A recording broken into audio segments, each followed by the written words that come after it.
오늘 하나님께서 우리에게 주시는 말씀은 사사기 11장 34절에서 40절까지의 말씀입니다.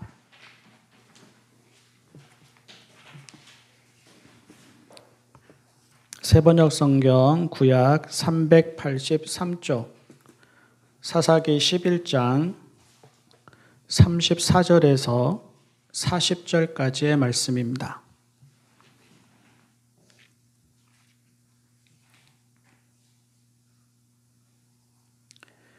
입다가 미스바에 있는 자기 집으로 돌아올 때에 소구를 치고 춤추며 그를 맞으려고 나오는 사람은 바로 그의 딸이었다. 그는 입다의 무남 동료였다. 입다는 자기 딸을 보는 순간 옷을 찢으며 부르짖었다. 아이고 이 자식아, 내가 이 아버지의 가슴을 후벼 파는구나. 나를 이렇게 괴롭히는 것이 하필이면 왜 너란 말이냐. 주님께 서원한 것이어서 돌이킬 수도 없으니 어찌한단 말이냐. 그러자 딸이 아버지에게 말하였다. 아버지께서 입으로 주님께 서원하셨으니 서원하신 말씀대로 저에게 하십시오. 이미 주님께서는 아버지의 원수인 암몬 자손에게 복수하여 주셨습니다. 딸은 또 아버지에게 말하였다. 한 가지만 저에게 허락하여 주시기 바랍니다. 2달만 저에게 말미를 주십시오. 처녀로 죽는 이 몸 친구들과 함께 산으로 가서 실컷 울도록 해주시기 바랍니다. 입다는 딸더러 가라고 허락하고 2달 동안 말미를 주어 보냈다. 딸은 친구들과 더불어 산으로 올라가서 처녀로 죽는 것을 슬퍼하며 실컷 울었다. 2달 만에 딸이 아버지에게로 돌아오자 아버지는 주님께 서원한 것을 지켰고 그 딸은 남자를 알지 못하는 처녀의 몸으로 죽었다. 이스라엘에서 한 관습이 생겼다. 이스라엘 여자들이 해마다 산으로 들어가서 길르앗 사람 입다의 딸을 애도하여 나흘 동안 슬피 우는 것이다. 아멘. 일어나지 말았어야 하는 일입니다. 뒤늦게라도 막았어야 하는 일이고요. 이렇게 돼서는 안 되는 일입니다. 책임질 사람이 책임을 졌어야 합니다. 문제가 무엇인지 명확하게 밝혔어야 하고요. 아프거나 부끄럽거나 힘들거나 당혹스럽다고 외면하거나 입을 다물어서는 안 되는 일이었습니다.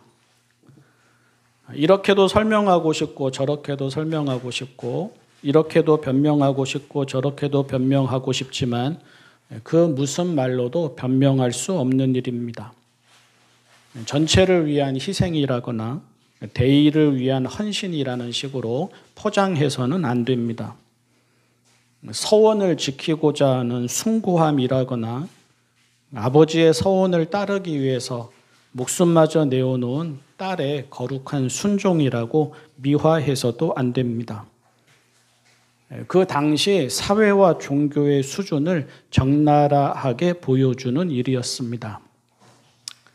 지도자의 무지, 지도자의 무책임, 그리고 자기 일 아니라고 방관하고 외면하고 침묵한 사회와 어른들의 무심함을 보여주는 일이었습니다. 여러분들도 아시지 않습니까? 주변 나라들에는 사람을 제물로 바치는 인신 제사가 있었지만 이스라엘에는 그런 제사가 없었고 그래서도 안 되었습니다. 신명기 12장 29절 이하에서는 주변 나라들이 신을 섬기는 방식으로 하나님을 섬겨서는 안 된다 분명히 기록하면서 주변 나라들은 자기들의 아들이나 딸마저도 불에 살라 바친다 하였습니다. 그러면서 이것은 하나님이 역겨워 하시는 일이라고 분명히 밝혔습니다. 신명기 18장 10절 이하에서도 이렇게 되어 있는데요. 당신들 가운데서 자기 아들이나 딸을 불 가운데로 지나가게 하는 사람과 점쟁이와 복술가와 요술객과 무당과 주문을 외우는 사람과 귀신을 불러 물어보는 사람과 박수와 혼백에게 물어보는 사람이 있어서는 안 됩니다. 사람을 제물로 바치는 제사는 신을 조종하거나 도구로 삼으려는 우상 숭배와 동일한 불의로 여겨졌습니다.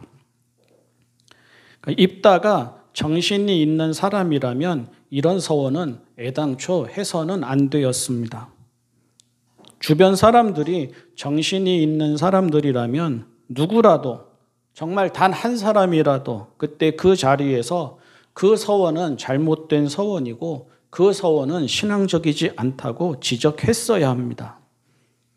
그저 전쟁에서 이겨야 한다는 다급한 생각에 아무 서원이나 한 것입니다. 일단은 전쟁에서 이기고 살고 보자는 생각에 다들 입을 다물고 수단과 방법을 가리지 않은 것입니다. 아니면 하도 타락하고 하도 불의해서 그것도 알지 못할 만큼 그들과 그 사회가 무지하고 무디고 혼탁했던 것입니다. 입다에 정직하고 솔직한 반성과 회개와 사과가 있었어야 맞습니다. 하필이면 제일 먼저 나와 환영한 사람이 그의 무남 동료이어서 사달이 난 것입니까? 그것이 아니지 않습니까? 그의 무남 동료가 아니라 그의 종이었다 하더라도 그가 잘못 서원한 것이지 않습니까? 사람을 제물로 바친다는 생각뿐만 아니라 서원을 하면서 서원이 마치 하나님과의 거래나 하나님과의 흥정인 것처럼 여긴 것부터 성경이 말하는 서원이 무엇인지를 모르는 큰 무지이고 잘못이지 않습니까? 평소에 하나님께 얼마나 무디게 살아왔으면 하나님이 역겨워하시는 행동을 하나님을 향한 헌신이고 열정인 듯 행합니까? 하나님과 백성들 앞에서 잘못했다고 말했어야 합니다. 하나님과 백성들 앞에서 자신의 무지와 불신앙과 교만을 용서해 달라고 회개했어야 합니다. 그가 이룬 큰 승리의 흠이 될 수는 있습니다. 그의 권위와 그의 명성에 금이 갈 수도 있습니다. 한 입 가지고 두 말 한다는 소리를 들을 수도 있고 하나님께 서원을 하고 지키지 않았다는 비난에 평생 시달릴 수도 있고 그로 인한 부담감, 찜찜함, 죄책감 등에 사로잡힐 수도 있습니다. 그래도 그렇게 했어야 합니다. 누군가가 죽어야 한다면, 누군가가 죽을 만큼 그것을 책임져야 한다면 입다가 그 책임을 감당해야 하고 입다가 죽어야지 왜 입다 대신 다른 사람을 죽게 합니까? 그게 하나님을 믿는 사람으로서 바른 자세와 태도이고 그게 한 사회의 어른으로서 가져야 하는 바른 자세와 태도일 수 있겠습니까? 부끄럽게도 그리고 안타깝게도 입다는 끝끝내 자신의 잘못을 인정하지 않았습니다. 딸을 제물로 바치게 되어서 괴롭다. 하필이면 왜 네가 나와서 이렇게 큰 어려움을 만들었느냐 하는 그런 한탄만 있었을 뿐 바로 잡으려는 과정에서는 아무런 일도 하지 않았습니다. 입다의 딸은 죽어서는 안 되었습니다. 많은 기독교인들이 본문을 하나님을 향한 거룩한 서원으로 인용하지만 저는 그렇게 생각하지 않습니다. 입다의 딸의 죽음은 어른들의 두려움과 욕망과 무지와 무책임이 초래한 슬픈 죽음입니다. 어른들의 두려움과 욕망과 무지와 무책임을 숨기기 위한 애꿎은 죽음입니다. 다시 말해서 사회가 만든 죽음입니다. 종교가 만든 죽음입니다. 특히 종교는 오늘 말씀을 읽으면서 정말 부끄러운 줄 알아야 합니다. 도대체 무엇을 믿고 무엇을 배우고 무엇을 가르친 것입니까? 그저 복받으라고만 했다는 말입니다. 그저 달달한 소리만 했다는 말입니다. 무당처럼 점쟁이처럼 우상 숭배자들처럼 사람들의 욕망에 부합하는 말만 했다는 말입니다. 어려움 없이 편안하게만 된다면 이거든 저거든 다 방임했고 다 괜찮다고 여겼다는 말입니다. 아마도 입단은 그리고 사회는 이 일이 기억되지 않기를 바랐을 것입니다. 시간이 이 일을 덮어버리기를 바랐을 것입니다. 그녀의 이름을 오늘 우리가 모르듯 그녀가 이렇게 죽었다는 사실도 오늘 우리가 모르기를 바랐을 것입니다. 전쟁은 끝났고 나라는 평안해졌고 입단은 권력을 얻었고 사람들은 먹고 살아가기가 바쁘니 이제는 아무 일도 없던 것처럼 일상으로 돌아가기를 바랐을 것입니다. 앞으로도 계속 이 일이 회자되는 것은 사회의 안정을 깨뜨릴 뿐만 아니라 하나님을 향한 숭고한 종교적 헌신을 폄훼하는 일인 듯 강요되었을 것입니다. 하지만 그렇게 되어서는 안 되고 또 그렇게 되지도 않았습니다. 모든 것을 똑똑히 본 여자들은 이 일을 잊지 않았습니다. 그 사회의 약자들인 여자들이 해마다 산으로 들어가서 그녀를 애도하며 나흘 동안 슬피 울었습니다. 지도자와 남자들이 의도하지 않았고 사회와 종교가 의도하지 않았지만 어머니와 딸과 자매와 친구에 의해 그녀와 그녀의 죽음을 추모하는 일은 관습이 되고 의례가 되었습니다. 이제 오늘 우리의 이야기입니다. 안타깝게도 때와 장소를 가리지 않고 같은 일이 비슷한 일이 반복해서 일어납니다. 별별 명분 아래 애꿎게 죽은 이들이 많고 별별 명분 아래 서둘러 묻어버리는 죽음이 많고 별별 명분 아래 죽음을 언급하지도 애도하지도 못하게 하는 경우도 많습니다. 우리나라의 현대사만 보더라도 제주 4.3 사건, 한국전쟁 당시 있었던 보도연맹 사건, 그리고 80년의 광주 5.18 등이 그러하고 세계를 보면 현재 하마스에 대한 공격을 명분으로 가자지구에서 팔레스타인의 희생을 외면하는 이스라엘과 서구 사회의 태도도 그러합니다. 이렇게 굵직굵직한 사건이 아니더라도 더 가까이에서 이념, 종교, 정치 등과는 아예 상관없이 일어난 2014년 세월호 참사, 지난해 10월 이태원 참사, 그리고 올해 7월 집중호우로 인한 실종자 수색에 나섰다가 죽음을 당한 해병대 채모 상병의 죽음 등도 다 그러합니다. 지도자들과 관계자들은 책임을 지려고 하지 않습니다. 대다수의 사람들은 불편하고 거북한 마음에 그 일들을 기억하고 추모하는 이들에게 그만하라고 하고 잊으라고 하고 심지어 불순하다고 합니다. 하지만 그럴 수가 있겠습니까? 그래서야 되겠습니까? 무지를 물어야 하고 책임을 물어야 하고 진정성 있는 대책을 물어야 하지 않겠습니까?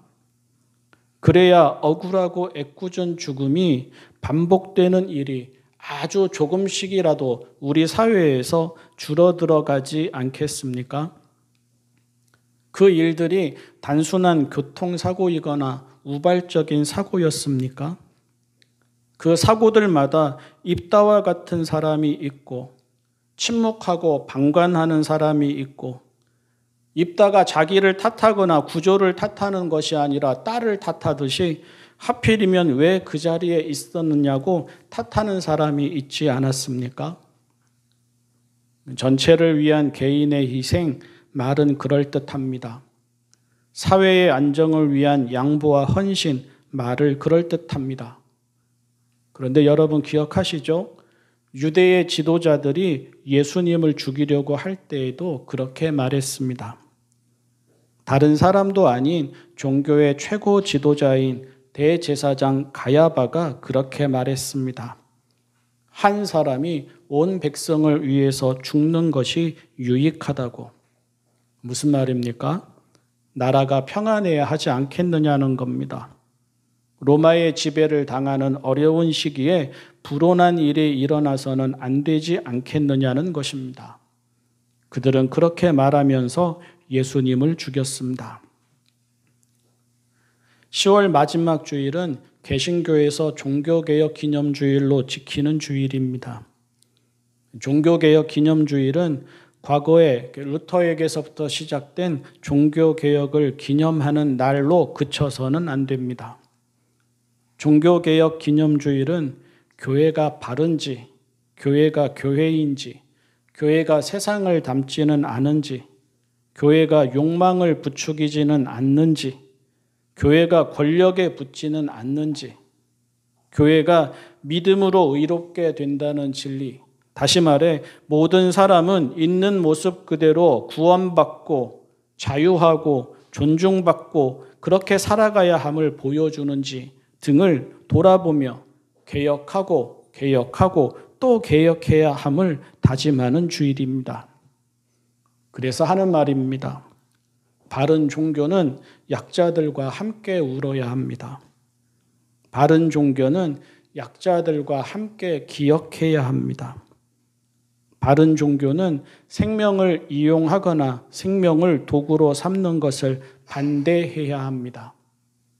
바른 종교는 대세와 주류와 다수에 묻힌 소수의 탄식과 아픔과 눈물을 외면하지 말아야 합니다. 바른 종교는 하나님의 이름으로 욕망을 정당화하지 말아야 합니다. 우리가 믿는 하나님은 해방의 하나님이십니다. 우리가 믿는 예수님은 자비의 예수님이십니다. 우리가 믿는 성령님은 생명의 성령님이십니다.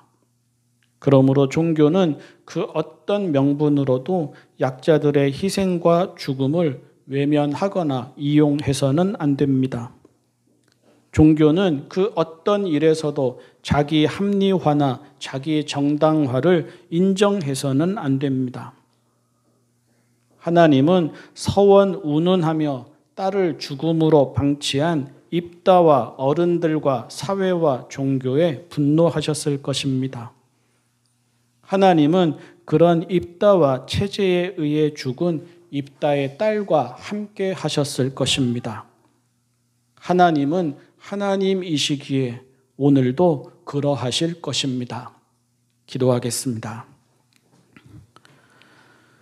사랑의 하나님 아버지, 불의한 일이 그치게 하여 주십시오.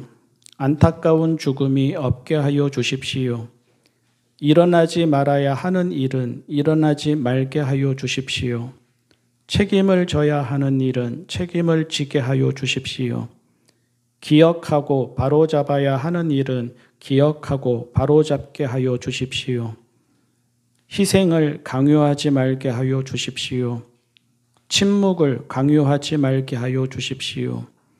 특히 교회와 신앙인은 예수님이 그러하셨듯이 약자들과 함께 울고 약자들과 함께 기억하게 하여 주십시오.